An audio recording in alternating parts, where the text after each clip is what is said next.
What's going on, everybody? This is JVB from the Post Game Report podcast. So I'm playing Cyberpunk 2077 on the PlayStation 5, and I didn't want to buy this game. But after its initial release, I saw all the controversy going on. I saw all the videos of on PC, which is what we saw first, and it looked pretty decent.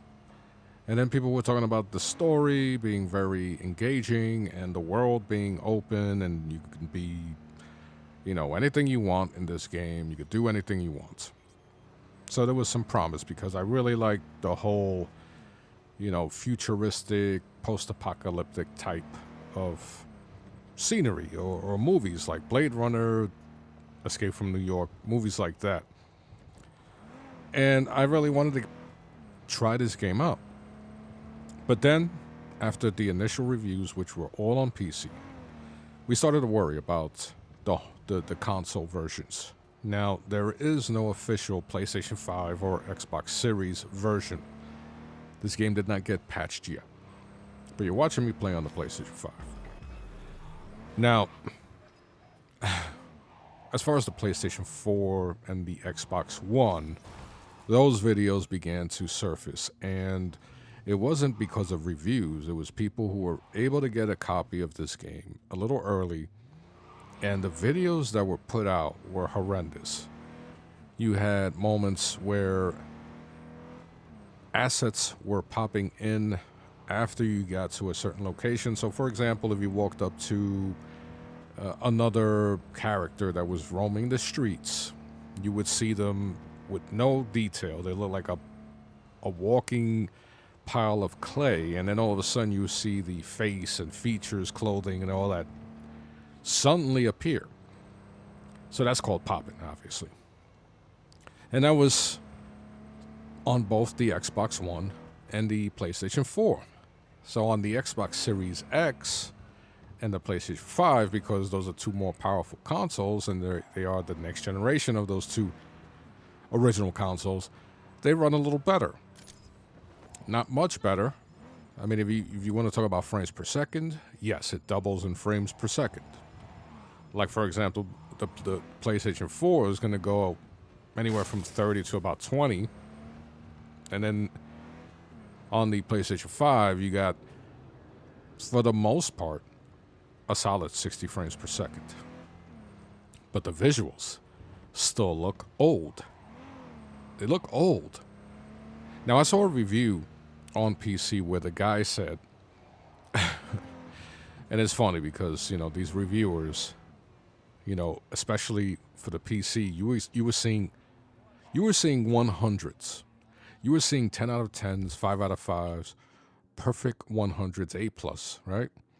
One reviewer said that if you looked at a game like The Last of Us 2 and you saw all the detail that was put into the game, all the work that Naughty Dog did, he goes, imagine that, but in a big city where everywhere you look is as detailed as what they did with The Last of Us.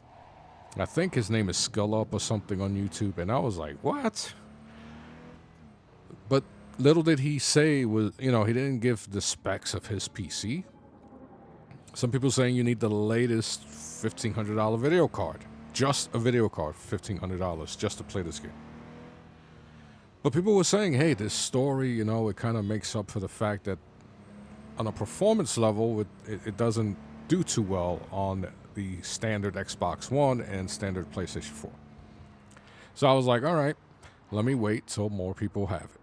And there were people who I kind of trust when it comes to their opinions that were saying, look, the story is engaging. There are some bugs that are comical, where you see people flying in the air or cars, flying and landing close to you out of nowhere, like these weird, funny glitches. Something I can live with. But some people were having like game-ending glitches, games where you couldn't even, glitches where you couldn't even finish the game or continue your game. You had to start all over. So, and look, with video games, that happens. But people were making excuses. And what CD Projekt Red did, we all found this out, was that they purposely left out reviews for the PlayStation 4 and the Xbox One because they knew that it wasn't going to perform up to par and that visually it looked really bad. And that is shady shit because people were pre-ordering this game digitally. And once you pre-order a game digitally, trying to get a refund is really, really tough. And people are finding that out now because in their apology, CD Projekt Red stated that all you have to do is contact Xbox and Sony and you will get your refund back. And if it doesn't work out, you can contact them and they will help you. Which, if you think about it, is a crock of shit because considering all they're going through right now, you really think they're going to help you? They got to work on this game, you know? They're supposed to bring a patch that is going to upgrade, similar to what EA did with Madden 21. It's going to be a next generation patch where you get some better visuals, better performance. And they're saying, CD Projekt Red that is that we might get that in 2021.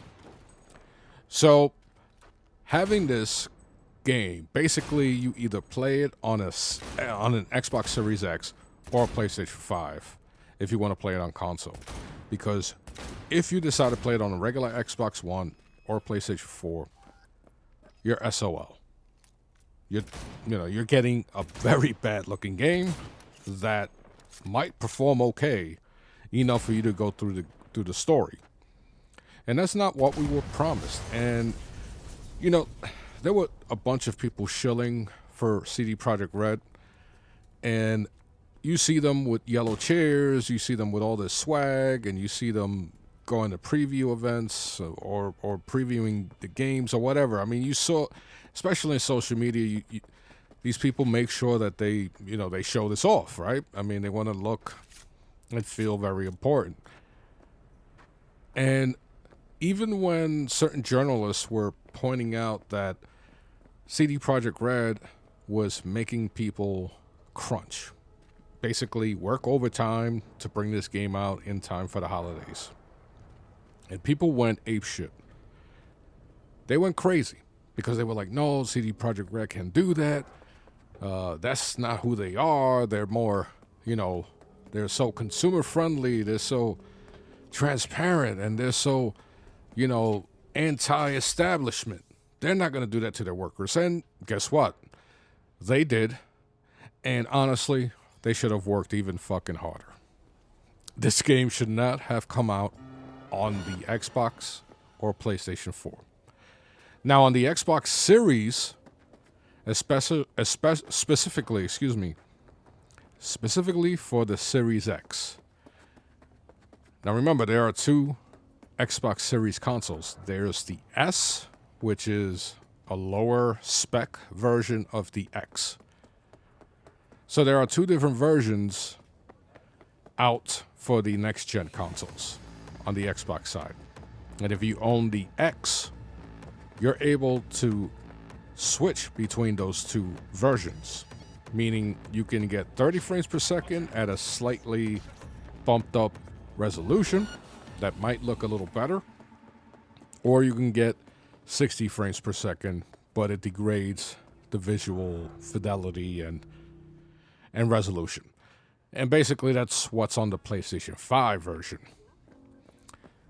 The PlayStation 5 is just working off brute force. There's no optimization, once again, for the next generation consoles. But on the Xbox side, because I feel that there is an S and an X, they just included both versions because they already worked on the S version.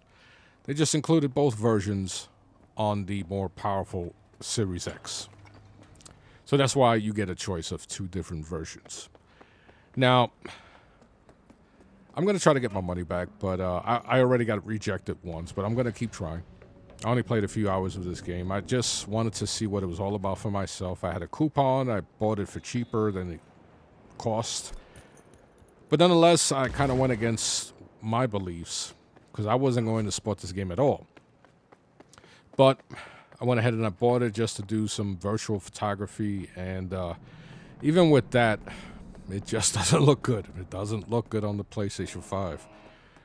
It runs smoothly, so it's something that you can, if you want to overlook the visuals, because visuals aren't everything, but when you see it on PC and then you see it on consoles, you're like, what the hell? So CD Projekt Red, they basically ruined their reputation.